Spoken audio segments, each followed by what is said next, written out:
6 p.m. Assalamu alaikum. This is Radio Pakistan. The news read by Kanuz Ashraf. First, the headlines. Pakistan and Iran have reiterated resolve to work together for lasting peace in the region. Interior Minister says Pakistan desires honorable and dignified return of Afghan refugees to their homeland. Shehbaz Sharif has been elected PMLN president. Russia has warned to respond to any US strike on Syria. Japan has welcomed dialogue with North Korea on its denuclearization. In Pakistan, Super League Islamabad United will take on Multan Sultans at Sharjah tonight. And now the news in detail. Iranian Foreign Minister Javad Zarif, accompanied by Iranian Ambassador Mehdi Hunardost, called on National Security Advisor, retired Lieutenant General Nasser Khan Janjua in Islamabad this morning. During the meeting, they expressed profound satisfaction over upward trajectory in bilateral relations. Both sides stressed on the importance of identifying and removing all the impediments for improving relations. They also exchanged views on regional security situation at length. Both sides identified common threats and opportunities and reiterated to work in a cooperative framework to seek lasting peace in the region while catering for sensitivities of each other. Chief of Army Staff General Qamar Javed Bajwa has said that regional peace is dependent upon wider cooperation within West Asia. Talking to Iranian Foreign Minister Javad Zarif in Rawalpindi today, he said we all need to cooperate to root out transnational security and crime threats. During the meeting, matters of mutual interest, regional security and Pak-Iran relations came under discussion.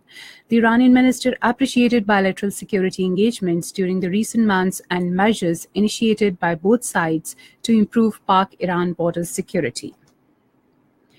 Chief of General Staff of the Armed Forces of Kyrgyzstan, Major General Raimberti Dushinbayev, called on Army Chief General Qamar Javed Bajwa in Rawalpindi today.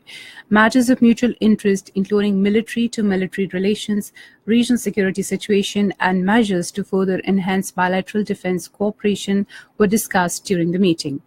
Earlier, on arrival at General Headquarters, the Kyrgyz Chief of General Staff laid a floral wreath at Yadgar-e-Shahada. A smartly turned-out contingent of Pakistan Army presented guard of honor to him.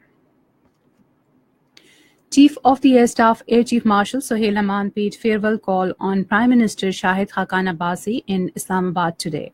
The Prime Minister appreciated long meritorious services of the outgoing Air Chief rendered for the defense of the country. He expressed best wishes for Air Chief Marshal Sohail Aman for his future life and endeavors. Later, the Prime Minister also hosted lunch for the outgoing Air Chief, which was attended by Speaker National Assembly Ayaz Sadiq, Interior Minister Ehsan Iqbal, Chairman Joint Chief of Staff Committee General Zubair Mahmood Hayat, National Security Advisor Nasser Khan Janjua, and senior officials. Meeting of the Federal Cabinet begins in Islamabad. Prime Minister Shahid Khaqan Abbasi is chairing the meeting.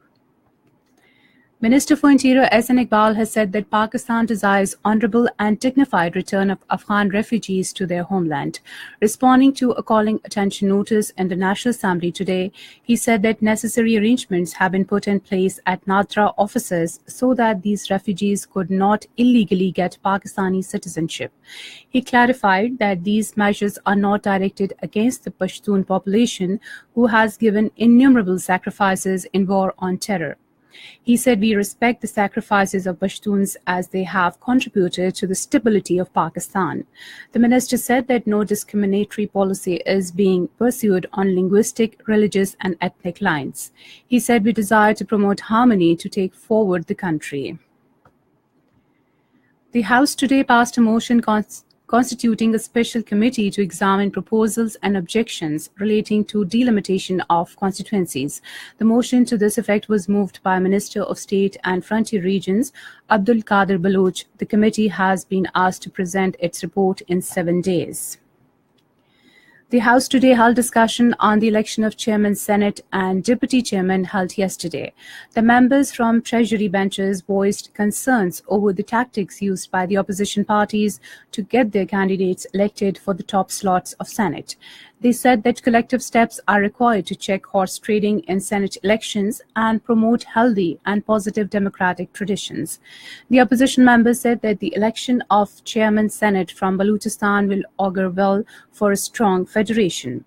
Later, the House was adjourned to meet again tomorrow at 10:30 a.m. This is Radio Pakistan. Mia Shehbaz Sharif has been elected unopposed president of the ruling Pakistan Muslim League Nawaz.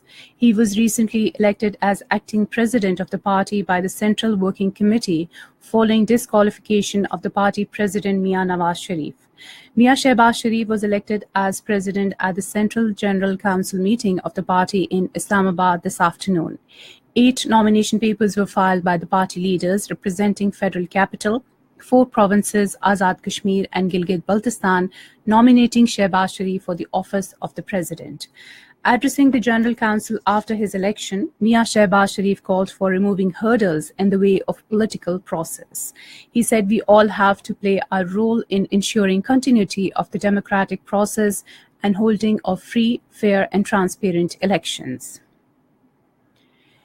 Ant Financial Services Group will invest $184.5 million in Telenor Microfinance Bank in Pakistan. A memorandum of understanding to this effect was signed in Islamabad today. Speaking on the occasion, Shahid Khaqan Abbasi said that it is a manifestation of favorable government policies for foreign investment in Pakistan. He welcomed Ant Financial's decision to invest in Pakistan and lauded Telenor's efforts towards the socio-economic development of the country. Shahid Khaqan Abbasi said that the collaboration would help broadening access to financial services through digital payment solutions. In occupied Kashmir, resistance leaders including Sayyid Ali Gilani, Mirwais Umar Farooq and Muhammad Yasin Malik have said that India and its local puppets are responsible for the unabated bloodshed in the valley. They were paying tributes to 3 youth martyred by Indian troops in Hakura area of Islamabad district. Sayyid Ali Gilani, in a statement in Srinagar, said that New Delhi had no option but to resolve the Kashmir dispute in its historical perspective. Russia has warned that its military will respond to any U.S. strike on Syria and will target any missiles and launchers involved in such an attack. According to agency reports, head of the General Staff of Russia, Valery Gerasimov, said today that Moscow would retaliate if the lives of Russian servicemen in Syria were threatened. In Iraq, airports in the country's Kurdish region will be opened to international flights after federal authority has been restored. Government spokesman Saad al-Hadithi said the airports are due to open within a few days. The announcement comes some 6 months after the airports were initially shut to international flights following a controversial referendum vote in northern Iraq's self-ruled Kurdish region that backed independence from Baghdad. Japan says it welcomes dialogue with North Korea regarding the country's denuclearization, but the North Korea must take real steps towards that goal. During talks with South Korean intelligence chief Shu Hoon today, Japanese Prime Minister Shinzo Abe said it is extremely important that North Korea takes concrete actions to achieve what it has said. Shu was in Tokyo to brief Japanese officials on developments that took place during South Korean delegation's meeting with North Korea leader Kim Jong-un in Pyongyang last week. In Pakistan, Super League Islamabad United will take on Multan Sultans in Sharjah today. The match will start at 9 p.m. Pakistan Standard Time. And finally, the weather report. Rain thunderstorm with gusty winds is expected at scattered places in Upper Khyber Pakhtunkhwa, Fata, Kashmir and Gilgit-Baltistan, while at isolated places in Quetta, Zob, Bannu, Diyai Khan, Rawalpindi, Sargodha divisions and Islamabad during the next 12 hours. And that is the end of the news. For more news and analyses, log on to our website, radio.gov.pk, and also watch live video streaming of our bulletins on the link facebook.com Radio Pakistan News Official.